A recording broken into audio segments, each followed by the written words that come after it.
आपण ज्याची आतुरतेनं वाट पाहत होतो तो मान्सून अखेर केरळमध्ये दाखल झालेला आहे.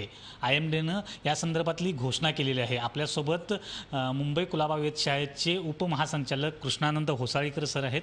सर, अखेर पाऊस केरळमध्ये दाखल झालेला आहे. तुम्ही कोणते निकष वापरता की केरळमध्ये पाऊस आलेला आहे या संदर्भात? सर्वांसाठी एक चांगली बातमी आहे की भारतीय हवामान विभागाने आज केरळमध्ये पाऊस दाखल झाला हे डिक्लेअर केलं आहे. गेल्या एक आठवड्याभरामध्ये केरळ आणि दक्षिणेकडच्या बऱ्याचशा भागामध्ये इनफॅक्ट महाराष्ट्राच्या पण काही भागामध्ये पावसाची रिमझिम तर काही ठिकाणी मध्यम स्वरूपाचा पण पाऊस पडत होता. पण तो मान्सूनपूर्व पाऊस असं हवामान विभागातर्फे सर्वांना सांगण्यात आलं होतं. मान्सून दाखल होणे ही एक मोठी प्रक्रिया आहे आणि आम्ही जे त्याचं पूर्वानुमान दिलं होतं एक 15 दिवसा अगोदर, आम्ही असं म्हटलं होतं की 7 जूनच्या आसपास तो पाऊस केरळमध्ये दाखल होण्याची शक्यता आम्ही वर्तवली होती पूर्वानुमान. आणि त्याप्रमाणे आज 8 जूनला केरळमध्ये पाऊस दाखल झाला. त्याचे काही निकष आहेत. तर त्याचे काही निकष म्हणजे असे की दक्षिणेकडे जी आमची जी स्टेशन्स आहेत, जवळजवळ 14 स्टेशन्स आहेत, त्यातल्या जवळजवळ 60% म्हणजे 60% म्हणजे 7 ते 8 स्टेशननी सतत 2 दिवस 2.5 मिलीमीटर पावसाची नोंद करणं गरजेचं आहे. त्याच्यानंतर जी वाऱ्याची जी दिशा आहे, आम्ही ज्याला म्हणतो की वेस्टर्ली विंड म्हणजे पश्चिमेकडून येणारी वाऱ्याची जी डेप्थ आहे ती सर्वसाधारणतः एक 600 मिलीबारपर्यंत असण्याची गरज आहे. त्याच्यानंतर जे जमिनीमधून निघणारे जे आउटगोईंग लॉंग वेव्ह रेडिएशन आहे, तर त्याची जी तीव्रता आहे ती 200च्या आतमध्ये 200 वॅटच्या खाली असण्याची ती गरज आहे. तर अशा प्रकारचे काही निकष ज्यावेळी हवामान विभाग सतत क्लोजली मॉनिटर करतं आणि हे निकष ज्यावेळी पूर्ण होतात त्यावेळी आम्ही असं जाहीर करतो की पाऊस दाखल झालेला आहे आणि तो मान्सूनचा पाऊस आहे. आणि ते सर्व निकष आज पूर्ण होताना आम्हाला दिसत आहेत आणि त्याचवरून हवामान विभागानं आज असं जाहीर केलं आहे की केरळमध्ये पाऊस दाखल झालेला आहे.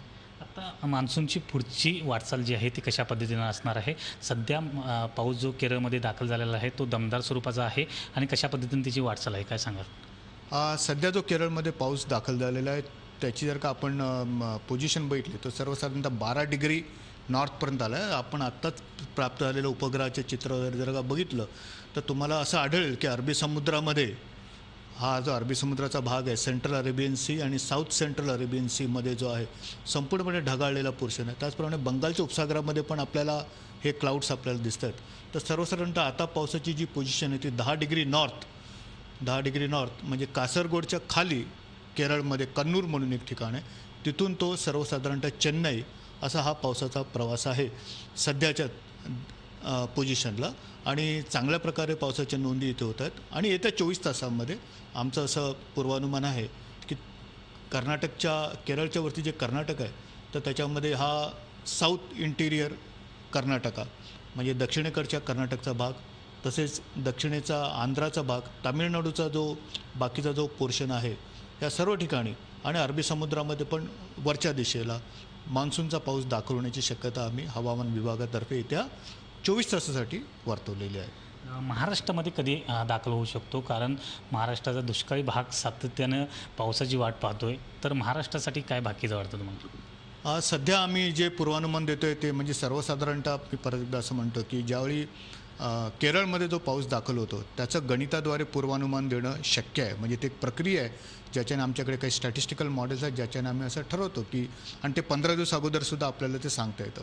पण ज्यावेळी तो केरळच्या मध्यभूमीवरती म्हणजे मुख्य भूमीवरती ज्यावेळी तो येतो त्याच्यानंतर त्याचा जो पुढचा प्रवास आहे त्याच्यासाठी सर्वसाधारणतः हवामान विभाग 24 ते 48 तासामध्ये त्याचा प्रवास कसा असेल याच्याबद्दल आम्ही सांगतो. आणि त्याच्यासाठी त्यावेळी सिनॉप्टिक सिच्युएशन म्हणजे हवामानामधली काय परिस्थिती आहे हे बघून आम्ही सांगतो. सध्या कर्नाटकमध्ये पाऊस दाखल होणार असं आम्ही 24 तासा म्हणून म्हटलं आहे. ते येत्या 24 तासामध्ये ज्यावेळी कर्नाटकमध्ये पाऊस दाखल होईल तर त्याच्या पुढच्या म्हणजे कदाचित उद्या दुपारी किंवा परवाच्या दिवशी आम्ही हे नक्की सांगू शकू ठामपणे की त्याचा महाराष्ट्रामधला प्रवास आगमन कसं होणार आहे हे आपण नक्की सांगता येईल. पण सर्वसाधारणतः मान्सूनचा जोर चांगली आहे म्हणजे बऱ्याचदा मान्सून ऑनसेट होताना त्याची स्ट्रेंथ एवढी चांगली नसते, पण ह्यावेळीची जी स्ट्रेंथ आहे ही चांगली आहे आणि कदाचित त्याचा फायदा आपल्या सर्वांना होण्याची शक्यता चांगली आहे. मान्सून केरळमध्ये दाखल झाल्यानंतर कोकण किनारपट्टी असून किंवा मुंबईत पाऊस येण्यासाठी साधारणतः इतिहास पाहता किती दिवस लागत होतात आणि आत्ताच जर अनुमान घेतलं तर आणखी साधारणतः किती दिवस लागतील असं तुम्हाला वाटतं? कारण तुम्ही म्हणताय की जर जोर असेल तर 2 दिवसात देखील महाराष्ट्रात दाखल होऊ शकतो, काय सांगा? आपल्याकडे काही म्हणजे तारखा जर का बघितल्या म्हणजे आपण स्टॅटिस्टिकल म्हणू, नॉर्मल्स म्हणू, ॲव्हरेज व्हॅल्यूज जे आहेत ते सर्वसाधारणतः जर का 1 जून केरळची तारीख आहे ऑनसेट होण्याची, तो सध्या यावेळी डिले झालेला आहे. तो 8 जूनला आलेला आहे आणि मुंबईची जी तारीख आहे ती 10 जून आहे आणि तळ कोकणामध्ये सर्वसाधारणतः तो 7 जूनच्या आसपास म्हणजे एक आठवड्याभरामध्ये तो महाराष्ट्रामध्ये पोहोचतो. हा त्याचा प्रवास आहे. पण हा प्रवास नेहमी तसाच राहिला नाही आहे. आमच्याकडे गेले 100 मोर दॅन 100 इयरची आकडेवारी जर का बघितली तर कधीकधी त्यांनी 4 दिवसामध्ये पण महाराष्ट्र गाठलेलं आहे आणि कधीकधी आपल्याकडे डिलेड मोडमध्ये पण महाराष्ट्रामध्ये दाखल झालेली उदाहरणं आहेत. तर मान्सूनचा जो प्रवास आहे, मान्सूनचा जो प्रवास आहे किंवा त्याचा जो प्रभाव आहे तो एक स्पेल्समध्ये येतो. म्हणजे त्याचे काही स्पेल्स आहेत, पल्सेसमध्ये येतो. तर त्या पल्सेस आणि ती एनर्जी जर का कायम राहिली तर त्याचा प्रवास एखाद्या सुपरफास्ट गाडीसारखा पण होऊ शकतो. आणि कधीकधी तो पाऊस बऱ्याचदा आपण बघतो कोकणमध्ये आला आहे आणि रेंगाळतो आहे आणि 4 दिवस पाऊस पुढे सरकत नाही. अशा प्रकारचे पण परिस्थिती हवामानामध्ये दिसून येतात. तर त्यामुळे यावेळी असं सांगणं की महाराष्ट्रामध्ये तो 2 ते 3 दिवसामध्ये येणार का किंवा 4 दिवसात येणार का किंवा आठवड्याभरामध्ये येणार का हे सांगणं कदाचित वैज्ञानिकदृष्ट्या ते बरोबर ठरणार नाही. पण मला नक्कीच कळतं आहे की महाराष्ट्र आपला देश जे राज्य आहे गेल्या 2 वर्षांमध्ये पावसाने त्याला चांगलीच ओढ दिलेली आहे. शेतकरी बळीराजा अतिशय आतुरतेने वाट बघतो आहे. पण गेल्या 1 आठवड्याभरामध्ये महाराष्ट्रामध्ये चांगला पावसाच्या काही नोंदी झाल्या आहेत. म्हणजे मराठवाड्यामध्ये बीड, जालना, परभणी, सोलापूर, कोल्हापूर, दक्षिण मध्य महाराष्ट्र, विदर्भामध्ये काही ठिकाणं, या सर्व ठिकाणामध्ये पावसाच्या बऱ्याचशा नोंदी आपल्याला गेल्या आठवड्याभरामध्ये दिसत आहेत. त्यामुळे जमीन थोडीफार तरी ओली झालेली असेल आणि शेतकऱ्यांसाठी चांगली बातमी आहे की आम्ही पूर्वानुमान पण जे लाँग रेंज दिलं होतं त्याच्यामध्ये पण आम्ही असं म्हटलं आहे की येणारा 2016चा पावसाळा हा चांगला असेल, सरासरीपेक्षा जास्त असेल. तर मला असं वाटतं की थोडंसं अजून 1-2 दिवस आपण वाट बघून त्याचं चांगलं अपडेट महाराष्ट्रामध्ये तो कधी दाखल होणार हे आपल्याला अतिशय ठामपणे कदाचित उद्या किंवा परवा व्यवस्थितपणे सांगता येईल. सध्या परिस्थिती कर्नाटकमध्ये तो आणि आंध्राच्या दक्षिणेकडच्या भागामध्ये येण्याची परिस्थिती चांगली आहे. अरबी समुद्रावरची जी ब्रांच आहे मान्सूनची ती चांगली आहे आणि हे एक चांगलं सुचिन्ह आहे असं मी म्हणेन मान्सूनसाठी. तुम्ही सांगितल्याप्रमाणे 2 ते 4-5 दिवसामध्ये मध्य महाराष्ट्र असू दे किंवा मराठवाडा आणि त्याचबरोबर कोल्हापूर, सोलापूर या भागामध्ये मान्सून पूर्वसरी कोसळलेले आहेत. हे चांगले संकेत आहेत का येणाऱ्या चांगल्या मान्सूनचे?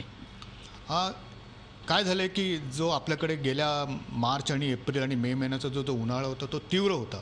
अतिशय तीव्र उन्हाळा असल्या कारणाने काय आलं की आपल्याकडे जे लोकल कन्व्हेक्शन ज्याला आम्ही म्हणतो, लोकल सिस्टम्स काही डेव्हलप होतात ज्याच्याने सर्वसाधारणतः दुपारच्या नंतर खूप जमीन तापल्या कारणाने मॉइश्चरचा सप्लाय अरबी समुद्रावरून येणारा किंवा बंगालच्या उपसागरावरून येणारा जो सप्लाय आहे तो मुबलक असतो. हवेमध्ये आर्द्रता असते आणि त्याच्यामुळे मग लोकल थंडरस्टॉर्म म्हणजे याला आपण वादळी वाऱ्यासहित पाऊस किंवा विजांच्या लखलखाटासहित पाऊस जो पडतो तो असा पाऊस असतो ज्याला आपण मान्सून पूर्व पाऊस म्हणतो.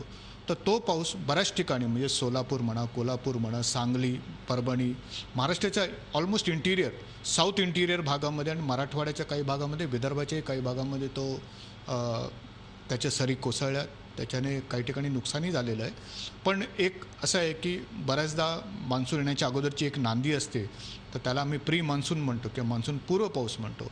तर सध्या जो मान्सूनचा जो पाऊस आहे ही एक मोठी सिस्टम आहे. ही लोकल सिस्टम नाही, ही मोठी सिस्टम आहे. ही संपूर्ण देशाला व्याप्त करते. तर ते येण्यासाठी मला असं वाटतं महाराष्ट्राला कदाचित अजून थोडा वेळ थांबावं लागेल. तर केरळमध्ये मान्सून दाखल झालेला आहे आणि तो कर्नाटक आणि आंध्र प्रदेशमध्ये देखील आता येत्या 24 तासामध्ये जाणार आहे. परंतु महाराष्ट्रामध्ये येण्यासाठीचे जे अंदाज आहे तो व्यक्त करण्यासाठी अजून किमान 2 दिवस लागतील. परंतु गेल्या काही वर्षांच्या अंदाजानुसार केरळमध्ये दाखल झाल्यानंतर 7व्या दिवशी कोकणच्या बाँड्रीवर तर 10व्या दिवशी मुंबईत पाऊस येण्याची इतिहास आहे. त्यामुळं किमान एक 4-5 दिवस तरी महाराष्ट्रात पाऊस येण्यासाठी लागतील असा अंदाज या ठिकाणी व्यक्त केला जातोय. Video journalist Siddhesh Krishnat Patil, Zee media, Mumbai. Zee 24 तास रहा एक पाऊल पुढे.